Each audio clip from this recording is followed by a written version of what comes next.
இங்க நான் தான் கிங்கு. நான் வச்சதான் ரூல்ஸ். அந்த ரூல்ஸ் எனக்கு இஷ்டத்துக்கு அப்பப்போ மாத்திட்டே இருப்பேன். அது கப்சிப்புன்னு கேட்டு ஃபாலோ பண்ணுவேன். அதை விட்டுட்டு ஏதாவது அடாவடித்தலை பண்ண நினைச்ச உன்னை கண்ட துண்டமா வெட்டி கழிச்சு போட்டுடுவேன். ஹொக்கும், டைகர் கா ஹொக்கும்.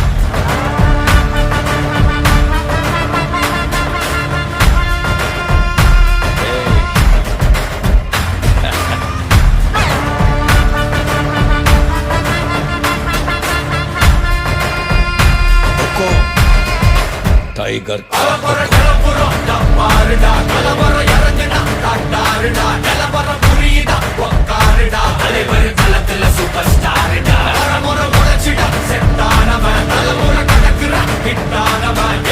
மனசுல ஃபிட்டானவன், முடிவுல ஜெயிச்சிட உரித்தானவன். நடக்கிற நடமுயலா முடிவதுக்கு நான் செய்யலாம்.